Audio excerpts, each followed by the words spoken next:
Hello friends, कैसे हैं आप लोग का स्वागत है मेरे YouTube channel study with Prabha में। दोस्तों, केवीएस की डेट ना आ गई मीन्स ऑलमोस्ट केवीएस की साइट पे तो एक डेट दिख रही है जो फरवरी से बोल रहे हैं स्टार्ट होने वाली है।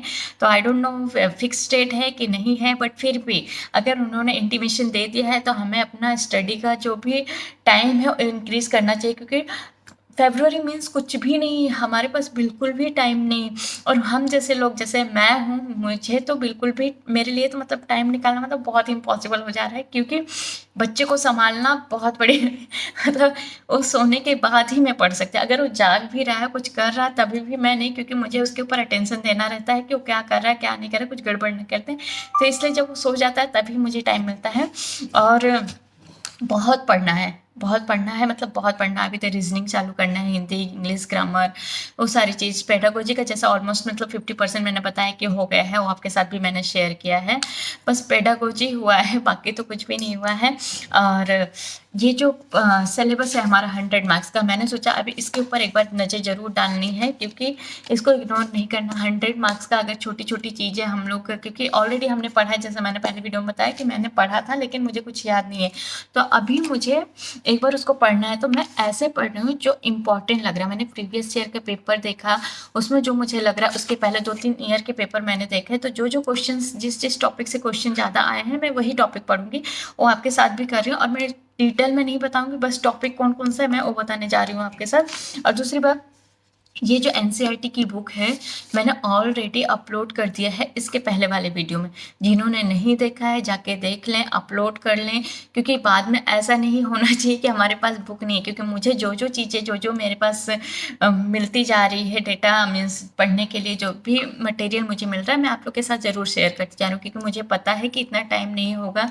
कि देखिए, क्योंकि देखो, अगर हम कॉलेज से निकले तुरंत हम लोग इसके लिए अप्लाई कर रहे हैं, जो तुरंत अप्लाई कर रहे हैं उनके पास टाइम है, उनका माइंड फ्रेश है। बट हम जैसे लोग, जैसे कि मतलब इतना गैप हो गया है, उसके बाद घर संभालना, बच्चा संभालना, उसके बाद चालू कर रहे हैं, तो फिर मुश्किल होता है सर्च करना। मुझे पता है कि मुझे कितना टाइम लग रहा है एक एक चीज़ ढूंढने के लिए, तो इसलिए मैंने आप लोग के साथ शेयर किया है। एक बार देख लें, और चैनल को जिन्होंने सब्सक्राइब नहीं किया है सब्सक्राइब कर लें। तो चलो स्टार्ट करते हैं। दोस्तों, पहला क्या है topic, computer system and organisation में इंट्रोडक्शन टू कंप्यूटर सिस्टम। जैसे हमने ऑलरेडी पढ़ा है कि कंप्यूटर क्या है, उसके फंक्शन क्या है, मीन्स डेटा लेना है, उसको प्रोसेस करना, उसको स्टोर करना है, प्रोसेस करना है, और आउटपुट देना, मतलब इनपुट फॉर्म में लेना है, आउटपुट देना है। तो ये इसके फंक्शन है। तो ये सारी चीज़ें मैं डिटेल में नहीं बता रही हूँ, ऑलरेडी हमने पढ़ी हुई है, बट आप लोग एक बार ज़रूर देख लेना, मैंने शेयर किया है आपके साथ, ठीक है। तो दूसरा क्या है हमारा, जैसे इसके एडवांटेजेस, डिसएडवांटेजेस कंप्यूटर के, जो अभी तो इंटरव्यू में इतने नहीं है। हाँ, हो सकता है एक आध क्वेश्चन, सॉरी, ये एग्जाम में हमारे हो सकता है एक दो क्वेश्चन आ जाए, लेकिन इंटरव्यू में जरूर पूछा जा सकता है कि इसके एडवांटेजेस क्या हैं, डिसएडवांटेजेस क्या हैं कंप्यूटर के, ठीक है। दूसरा क्या है हमारा, सबसे इम्पॉर्टेंट चीज़ है इसमें, मीन्स हार्डवेयर और software, means component. Computer system में कितने कंपोनेंट है, जैसे हार्डवेयर और सॉफ्टवेयर, दो टाइप के कंपोनेंट है। हार्डवेयर क्या चीज़ें होती है, जैसे हमें पता है जो चीज़ें फिजिकली हमें दिख रहे हैं, द मतलब कंप्यूटर का वो पार्ट जो हम लोग टच कर सकते हैं, फील कर सकते हैं, देख सकते हैं, ठीक है। जैसे कि हमारा हो गया computer data storage, hard disk, mouse, keyboard, scanner, ये सब चीज़ क्या है, हार्डवेयर डिवाइस में आ जाएंगे, हार्डवेयर कंपोनेंट्स में आ जाएंगे। दूसरा सॉफ्टवेयर क्या है, software is an generic terms of organise collection of computer data and instruction, मतलब जो प्रोग्राम, जो जिन्होंने मतलब अभी तक हमको पता है कि सॉफ्टवेयर क्या होता है, जो हम लोग डेवलप करते हैं, जो हम लोग बनाते हैं, जो हम लोग टच नहीं कर सकते। जैसे अभी मैं किसी कॉलेज का वेबसाइट देख रही हूँ, किसी कॉलेज या कोई भी चीज़ में देख रही हूँ, तो मुझे नहीं पता उसके पीछे क्या कोडिंग की है, क्या सॉफ्टवेयर लगा हुआ है, तो वो चीज़ हम देख नहीं सकते, तो that is called software, okay. तीसरा हमारा सबसे इम्पोर्टेंट क्या है इसमें, इनपुट और आउटपुट डिवाइस, ठीक है। इसमें इनपुट डिवाइस क्या है, आउटपुट डिवाइस क्या है, ये पूछा जा सकता है। Input device through which data and program from the outside world enter to the computer system, मतलब जो भी हम लोग देते हैं कंप्यूटर उसको एज ए इनपुट एक्सेप्ट करता है। आउटपुट क्या है, कंप्यूटर जो भी, जैसे हमने कुछ कैलकुलेशन दिया करने के लिए A+B, तो जो भी उसका आंसर आएगा कैलकुलेट करके, जो फॉर्म, जो आंसर देगा उसे आउटपुट बोला जाता है, उसे आउटपुट फॉर्म बोला जाता है। तो अभी इतना ही नहीं, अभी इनपुट और आउटपुट में कितने, मतलब कौन कौन सा इनपुट डिवाइस है, बहुत ही ज़्यादा इंपॉर्टेंट है। जैसे keyboard, mouse, scanner, OMR, OCR, MICR, ये 3 जो इनपुट डिवाइस है बहुत ज़्यादा इंपॉर्टेंट है। OMR क्या है? ऑप्टिकल मार्क रिकॉग्नाइजेशन, जिसका आपको फुल फॉर्म भी पूछा जा सकता है। MCQ में मैंने देखा है एक जगह आया हुआ था ये क्वेश्चन, ठीक है। ये क्या करता है? Is use to read marks on a document and send them to the computer. Okay, OCR क्या है? Optical character recognition. OCR क्या है हमारा? Optical character recognition. MICR क्या है? Magnetic ink character reader. MICR magnetic ink character reader. ये जो important है 3 इनपुट डिवाइस, ये मतलब बाकी भी इंपॉर्टेंट है, ऐसा नहीं मैं बोल रही, मैंने पहले ही बोला जो इंपॉर्टेंट रहेगा मैं वही बता रही हूँ। तो इसमें इनपुट डिवाइस में ये तीनों बहुत ज़्यादा इंपॉर्टेंट है, और बाकी भी है जैसे कीबोर्ड, माउस, स्कैनर और microphone, webcam, graphic tablets, game pad, joystick, ये सब क्या है? इनपुट डिवाइस है जो बहुत इसके यूज़ क्या है। और दूसरी बात क्या है? इसको जैसे अभी आपके पास टाइम नहीं है, एग्ज़ाम आने वाले हैं, तो आपको पता रहना चाहिए इसके जैसे फुल फॉर्म मैंने बताया 2-3, ये पढ़ लीजिए। और दूसरी बात, आपको बहुत सारी चीज़ें इसमें पता होगी, जैसे सिर्फ मैं भूल गई हूँ इसका मतलब ये नहीं कि आप लोग भी भूले होंगे, तो पता होगी तो एक बार देख जरूर लेना। और इंटरव्यू के टाइम अगर आपके पास ज़्यादा इंटरव्यू के पहले अगर टाइम है तो आप ये एक बार अच्छे से पढ़ लेना, ठीक है। दूसरा क्या है? आउटपुट, क्योंकि ये क्या है ना, छोटी छोटी चीज़ें जो सबको लगता है इजी है, बट हम लोग इसी में फंसते हैं। बड़ी बड़ी चीज़ें हम लोग बता सकते हैं, बड़ी जैसे कोई कोडिंग है वगैरह है तो वो सब हम लोग। और दूसरी बात, अभी हमें पाइथन स्टार्ट करना है। पाइथन जो अभी मैंने तो कोई बिल्कुल भी नहीं पढ़ा है, तो अगर किसी को आता होगा तो प्लीज़ मुझे भी बता दीजिएगा कहाँ से पढ़ना है, पाइथन कहाँ से स्टार्ट करना है, ठीक है। अभी मुझे उसका पूरा अपना स्टडी मटेरियल कलेक्ट करना है, ठीक है। दूसरा हमारा क्या है? Output device. आउटपुट डिवाइस क्या है? Monitor, speaker, projector. Output device जिस पे हमारा आउटपुट दिखता है, ठीक है, उसको क्या कहते हैं? हम आउटपुट डिवाइस कहते हैं।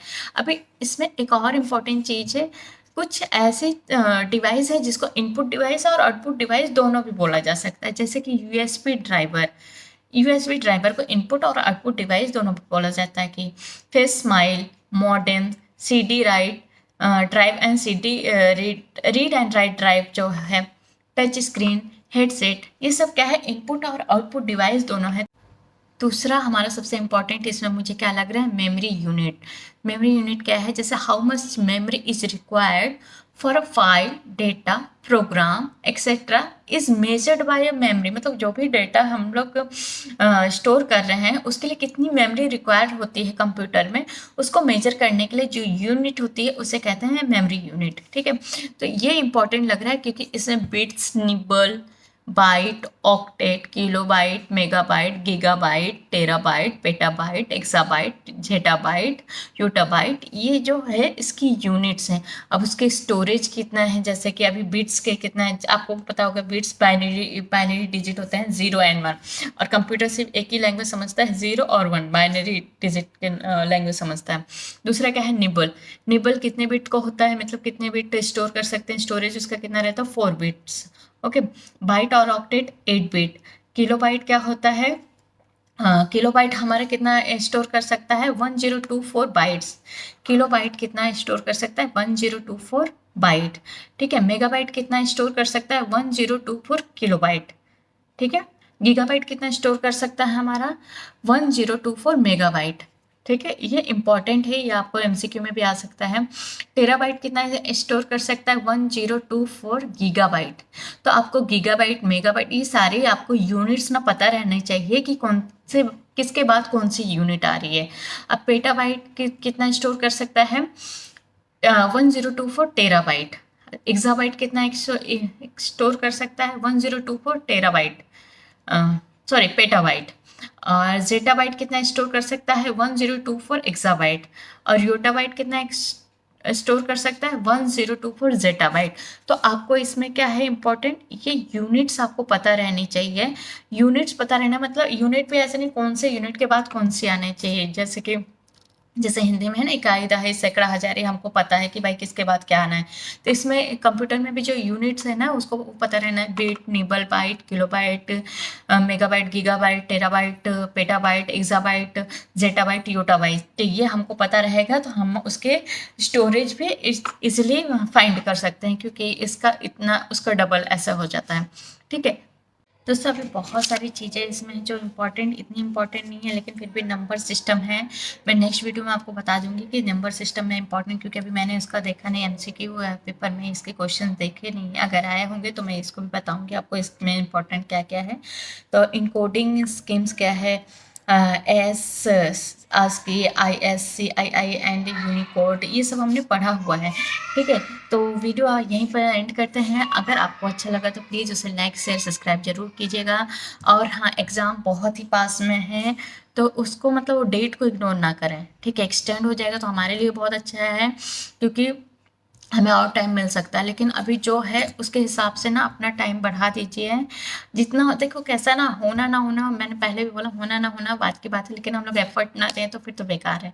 तो इसलिए जितना हो सकता है जब भी टाइम मिलता है आप पढ़ डालिए। कुछ नहीं ना, आप जैसे कि आप कुछ मैंने बताया ना, कुछ आपने वीडियोस ही देखते रहिए, उसमें बहुत सारी चीज़ें ऐसी हैं कि आपको क्लियर होती रहेगी। ठीक है, आप ग्रामर की कुछ डियर सर की कोई वीडियो उठा लीजिए और काम करते करते भी आप लगा लीजिए, आप सुनते रहिए, आपको पता रहेगा, पता तो चलेगा हाँ भाई क्या क्या होता है। तो इसलिए कंटिन्यू रखिए अच्छे से, और कुछ ना कुछ पढ़ते ही रहिए। आगे मिलते हैं नेक्स्ट वीडियो में। Thank you, bye bye, all the best.